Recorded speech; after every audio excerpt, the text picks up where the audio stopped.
Hello and welcome to the debate. I'm your host Sana Makbul with you at Ptv World, and today's show we're going to be taking a look at the overall situation in the Middle East, particularly what of course has transpired in the aftermath of the attack on Doha by Israel. And this is very, very important, of course, given the way that this is being looked at by different members of the international community, particularly of course Israel, the United States, and then of course Qatar, and then also in terms of how Pakistan is putting forward this very, very important stance. This is something that we've seen being exchanged on the UN Security Council discussions as well in the emergency meeting that was called on the situation in the Middle East. And that, of course, has been something that Pakistan has reiterated once again, that this is condemnable. It's a violation of international law and for the UN Charter as well, and that this is something that has attacked the sovereignty of Qatar, and especially that to a country that has been the mediator in a very important situation.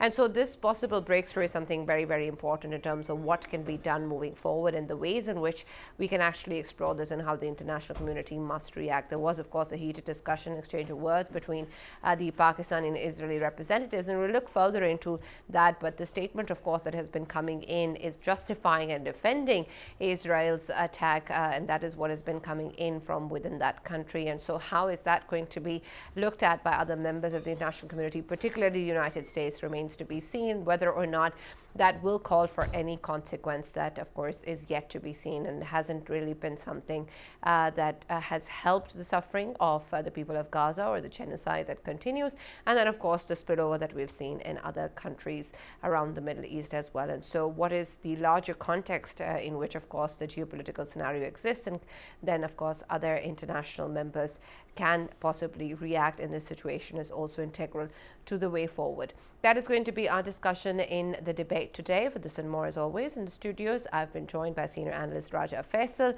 and we've also been joined online by Air Commodore retired Mr. Khalid Chishti, who's a defense analyst. Thank you very much, Chishti Sahab, for being a part of the discussion and speaking to us with regards to what is going on in the international community. But Faisal, let me start with you, given, of course, the way that we have seen this particular aspect being put forward by Pakistan and, of course, other countries too, in terms of how this is condemnable. It's a violation, and it is something that has targeted the sovereignty of Qatar, especially when we take a look at the role that Qatar was playing in the particular areas of the region, and of course with reference to Gaza as well.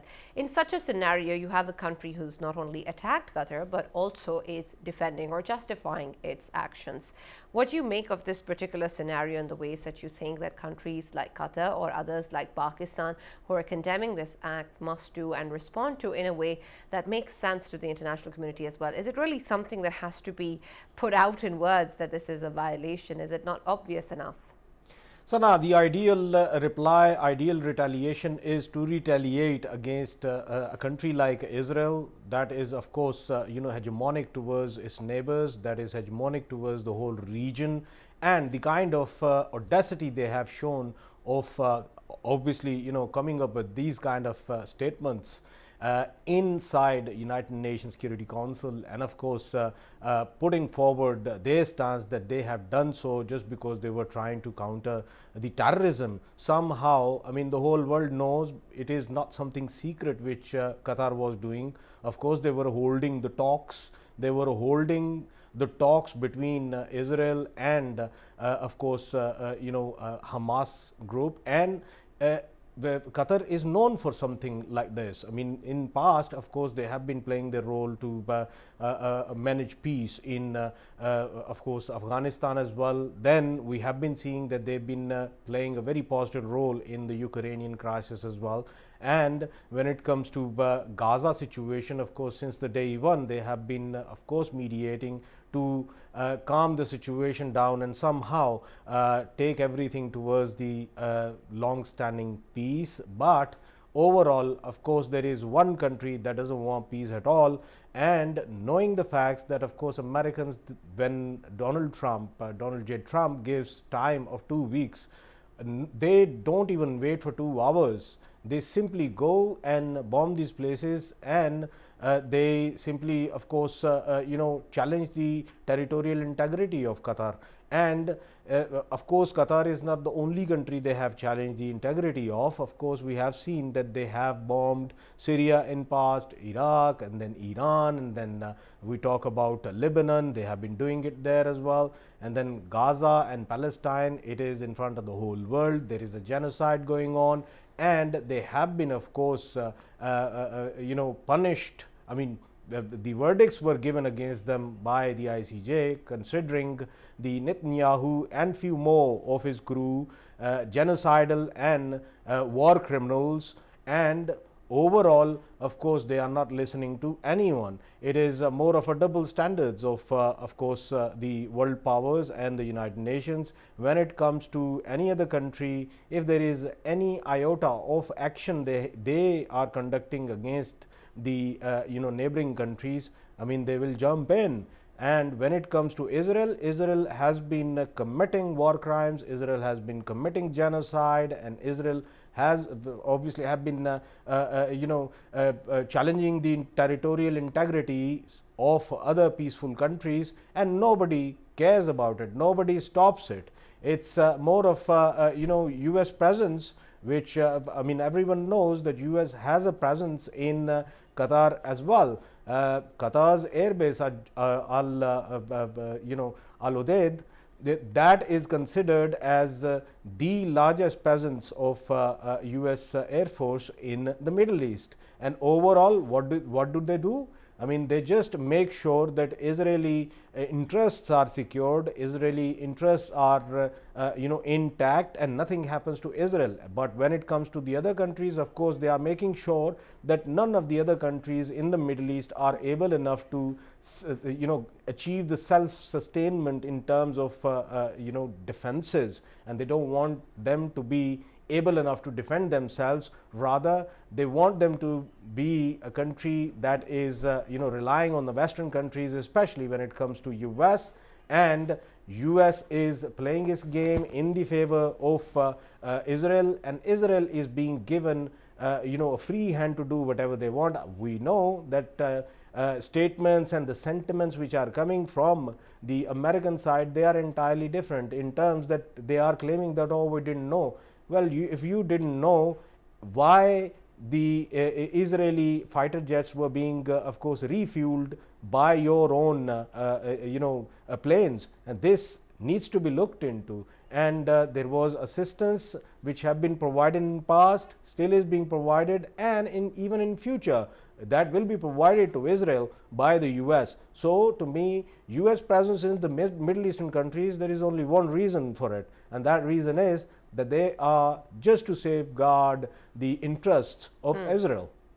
Absolutely, and this is essential, especially in terms of how then when we talk about such an action being taken by Israel, and of course towards a country that's playing a role of a mediator, is then taken by the United States. And we discussed this previously as well, in terms of then how significant of a rupture will this pose to the relationship between the US and Israel. And it seems that that's unlikely, or is not going to amount to much. In that case, where do you think will there be any line drawn, or do you think that there is a complete impunity given to Israel by the United States, that even though the rhetoric coming out from Mr. Trump's administration says something or the other, with him also saying he's not very happy about the attack, but do you think that there will be any point where the relationship between these two leaders can actually turn sour? No, not at all. I don't see that happening. Reason being, this is, I mean, Netanyahu is the very character who has been, of course, labeled with being a war criminal by ICJ. And even after that, when he goes to the US Congress, of course, everyone is standing up and applauding for him. And even when he, goes to inauguration, presidential inauguration, over there, the former presidents, regardless of their political parties, they have been, of course, giving him a standing ovation, as if some war hero, as if some savior of the world has just arrived there, and everyone is standing. It's just all about the deep pockets, and it's just all about the kind of influence Israel is having in the West. And that influence, of course, everyone knows that even if it is the president of the country, if he goes against Israel somehow, then there will be consequences for him. And there are precedents which have been set in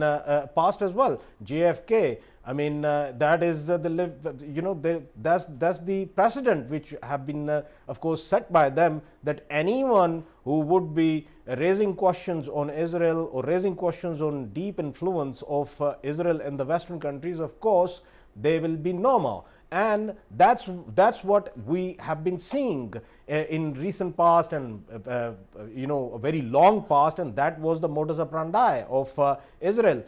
Israel is holding Israel is holding US in their claw, and they are not letting it go. Reason being, of course, wherever they want diplomatic leverage, they use United Nations influence, United Nations security influence, and this is what their modus operandi is. And overall, I mean, considering that somehow Netanyahu and Donald Trump, they might see a bad patch in the coming days, no, not at all.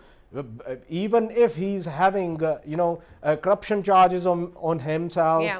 even if he has cases going against him, and he has people who are against him, but of course that is why he's going for all of these attacks on the other countries, because as long as there is war, as long as there is no peace, of course they want the continuity to a beast like Netanyahu, and that is why he wants this never to be ending. And that's why we saw that he attacked Hamas negotiators. The only reason behind it is he doesn't want any kind of negotiations. He only wants war, he only wants to attack, and he only wants bloodshed. And he doesn't want to do it very quickly. He wants to do it in a prolonged way, so that as long as that is ongoing, of course nobody can deter him, and nobody will of course remove him. And there is a slow death method which is being applied by the Netanyahu on Gaza as well as the West Bank, and that is to, of course, this method of madness should be very slow one, so that it gets prolonged and nobody dares touch Netanyahu or remove him.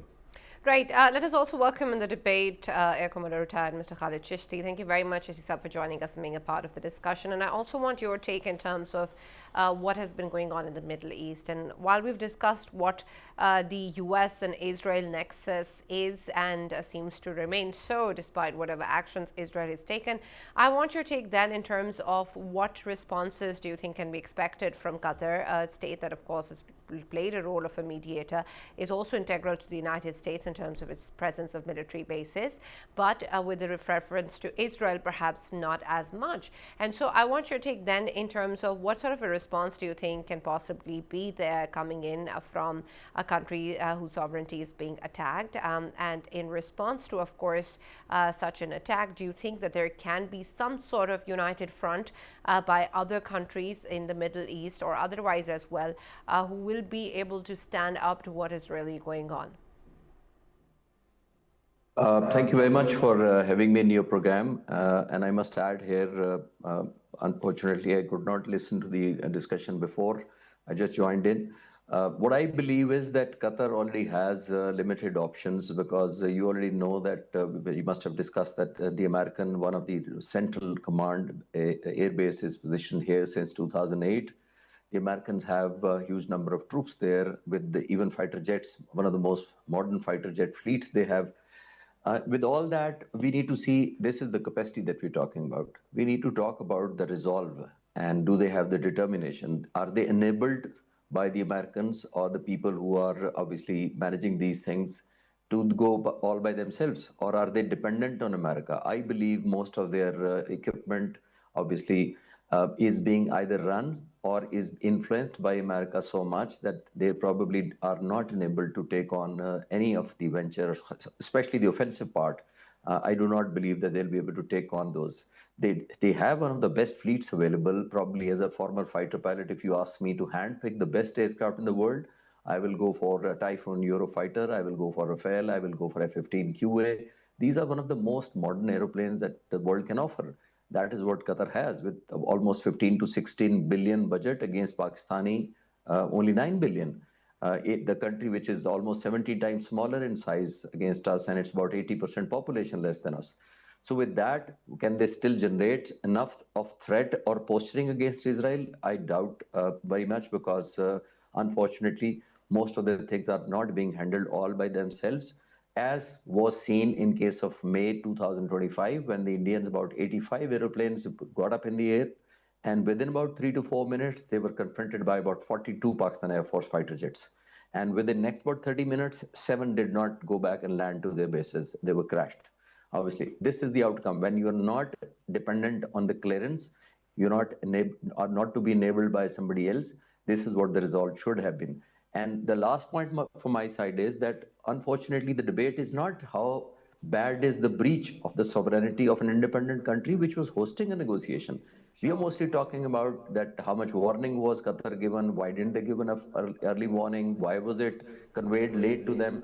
Unfortunate part is that, that the debate has gone, the people, the media, and to some extent people around the Middle East have accepted that this is new normal, that they can take on any country. What we are debating is that early warning was not enough. The world is so cruel. Sorry, the last word. The world is so cruel. They will give you early warning according to their own national interest, not because of your national interest. Right, Jishisa, but I understand what you're saying, and it's very unfortunate and also very precarious in terms of if this is really the new normal, that the attacks are expected, and all that is required from these states is an early warning. When we take a look at what is happening in the Middle East, this of course also offers precedence to other spoiler states, to other rogue nations, or to other leaderships that we know in the region and beyond as well, who want to follow the model that Netanyahu is implementing at the moment. And so I want your take then as to, while we can understand the kind of limitations perhaps that countries like Qatar may be facing at the moment in terms of their responses to such an attack, I want your take then that if this expands even further, and if there are even more such attacks on the horizon, do you not think that the situation can eventually change? What sort of an approach do you think can be taken by the international community at large, including the public opinion in the international community, in terms of different leaders caring at least about their own national interests, if not others, as to this possibility being extended to their country too?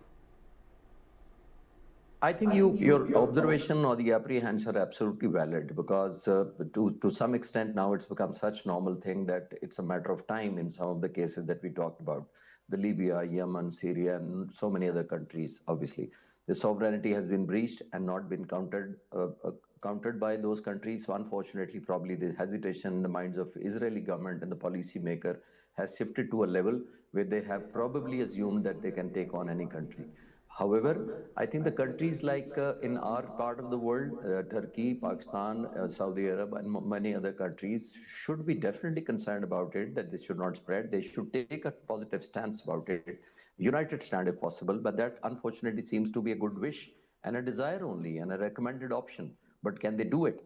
But let me tell you, as my students of strategy and air power, let me also tell you that in case of Pakistan, if you are interested to know, that let there be no doubt about it, that Pakistan Air Force, armed forces in general, Pakistan Air Force in particular, will respond back very, very heavily on with the conviction that we have to respond back. Obviously, we will not let any misadventure or adventure by any foreign extra regional forces, especially we're talking about Israel, will not go unpunished.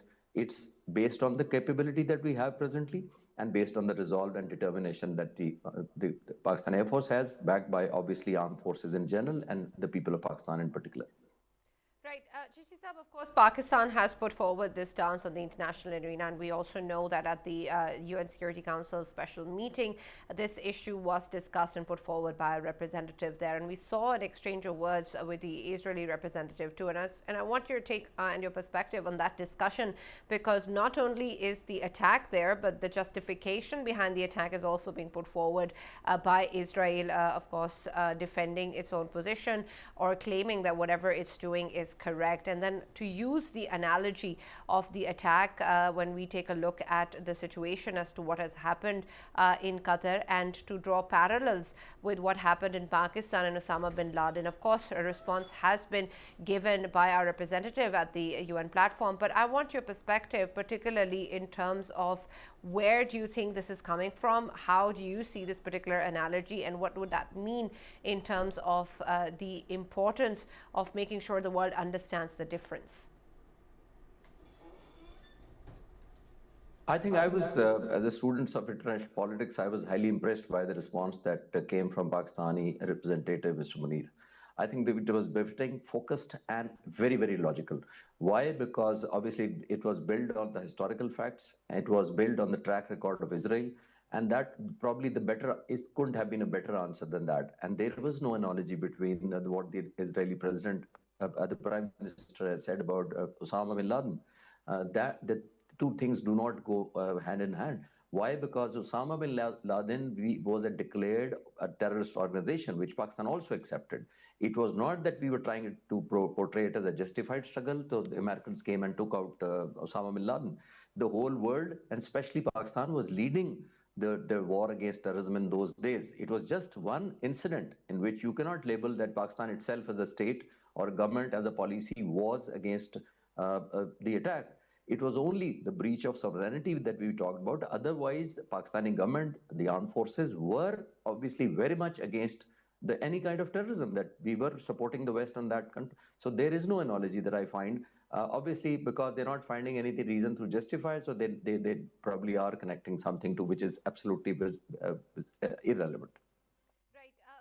Brings to question the matter of perceptions and narratives, because while we of course understand that increasingly people are understanding, acknowledging and talking about the genocide that is going on in Gaza, there are still so many instances where we hear different ways of reporting the same incident, different words and rhetoric that are being used to describe the situation, and then of course such absurd examples also being given to justify actions and of course the ways in which Israel is escaping the consequences and going ahead with impunity. So I want your take then also in terms of how do you see and perceive the ways in which the stories are being put forward by the relevant decision makers and important stakeholders, and what needs to be done to truly counter them in terms of creating the true database of what actually is going on, and to ensure that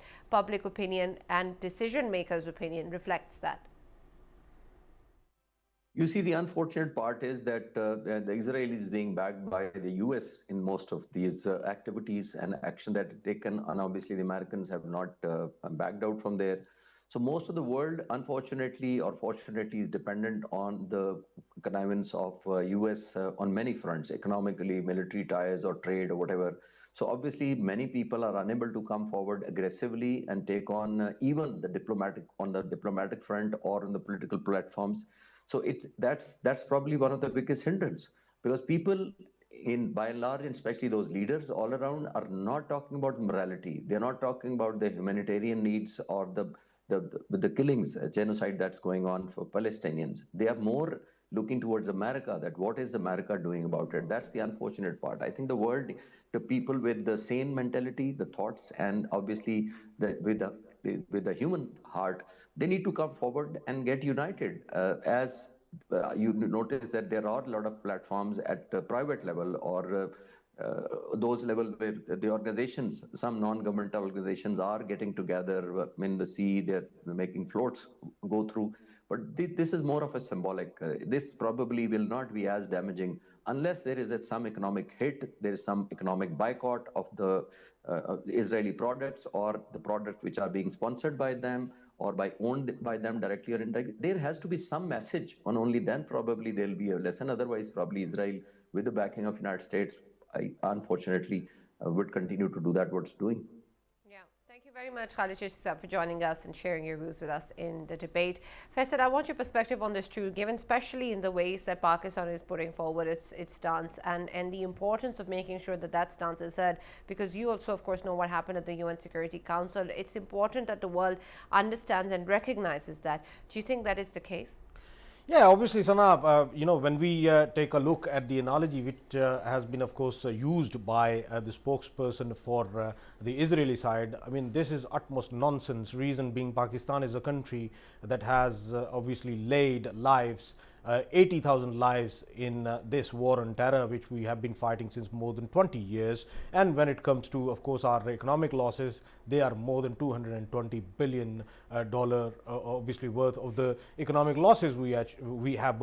And right at the end, they are coming up with this kind of statement that somehow Pakistan is accomplice, and any country which will be accomplice, of course, we will be going for it. And I mean, this kind of bigotry, it needs to end now. And Sana, I believe that Middle Eastern crisis, of course, it is out there just because of one reason, that there is a serious imbalance of power in the Middle East, and that is why we are seeing a country like a bigot country like Israel is, of course, dictating its term with the help of US and the Americans. And I think it is a wake-up call for the Middle Eastern countries as well, that US is not out there to safeguard them against any of the other countries. Is just there to make sure that none of the countries is able enough to, of course, give a befitting reply to Israelis, and they want Israel to be hegemon in the region, and that is why US is present in the Middle Eastern countries. Time is now. There is an alternate to it, and that alternate was, of course, proven in May 2025 war. Pakistan displayed it, and of course, I'm talking about the the latest weapons which are, of course, given by the Chinese. Chinese have excelled in terms of technology, the war technology. They have excelled in it, and there are certain avenues of that technology which is even superseding the American ones. So in this whole scenario, of course, you have an alternate, go for it. And the Middle Eastern countries, rather than still looking towards the Americas or the Western countries, they need to look towards the East, they need to look towards China, and China is the only reply in terms that China can, of course, provide on the basis of equality, on the basis of justice in the world. And as we have very recently seen, President Xi, of course, highlighting the aspect of GGI, Global Governance Initiative, in which, of course, when it comes to multilateralism, there is security is part of it, and that security and defense, if it is part of it, if the Middle Eastern countries are looking towards the East, towards China, of course, that can be sorted out. If Pakistan can make a precedent fighting against a country that is 10 times bigger than Pakistan, and still Pakistan gobsmacking it, and that very country is shouting out loud to the Western countries that come and save us. And here is the example of the Middle Eastern countries. I think they seriously needs to have a coalition in terms of the security coalition, and that coalition needs to have a relation, a multilateral relation with China to, of course, look after their own securities. Right. And when we take a look also in terms of the way that we need a united front against the aggressor, there seems to be, again, a lot of the geopolitical or geoeconomic concerns that come in the way, just as Jishisa was also mentioning in terms of the limitations of even Qatar's own response. But when we take a look at the way that the ways in which different regional nexuses also exist, or in terms of the cooperation or partnership opportunities or alliances that exist within the Gulf states or within the larger region, do you think that the forces, if united, can put up a strong front in terms of what has been really going on within Israel and the Middle East? We had previous, of course, examples within the Middle East as well, where certain countries have, in fact, stood up. Yes, I absolutely believe that. Reason being, Sana, when we talk about the current situation is that Israel very well knows that if it goes and, of course, attacks any of the countries in this region, of course, there won't be any retaliation from them. Reason being, they will be considered neutralized in the presence of the Americans.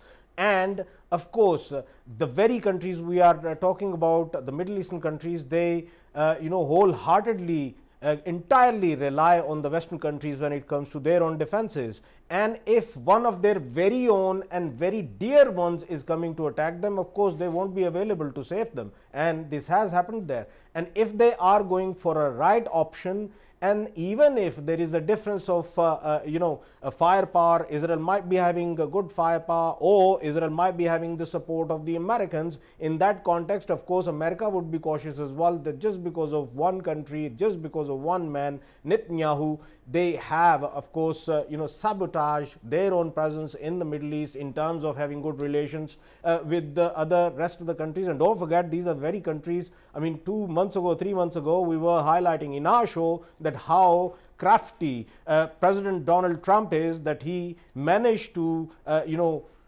bag more than $1 trillion from all of these Middle Eastern countries in shape of course, foreign direct investment inside US from the Middle Eastern countries. And at the same time, they will be, of course, facing the problems to how to negotiate with them or how to be friends with them at the same time, when these very countries owing to their safeguard and security, look towards east. And if they go from there, and there is a 1920 situation in which they might be good in power, but knowing the facts that they will be getting a befitting reply, if not winning the war, but still there will be a retaliation from these countries, then there will be an aspect of deterrence, that will, of course, caution the Israelis not to go for these kind of acts of wars. Right, absolutely, and hopefully that will be the case. Thank you very much, Faisal, for joining us in debate as always and sharing your views. That's all that we have from the show today,